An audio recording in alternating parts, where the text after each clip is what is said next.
Maayong adlaw, Iloilo Press. Nahuli na sa sabi ko. Bunga ito ng matibay na paniniligan ni Pangulong Ferdinand R. Marcos Jr.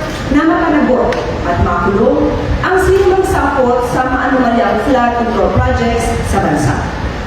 Ayon sa Pangulo, kasalukuyang nasa kustudiya na ng otoridad sa Czech Republic ang pagdating si Zaldico matapos na pumasok sa nasabing bansa nung walang wastong dokumento.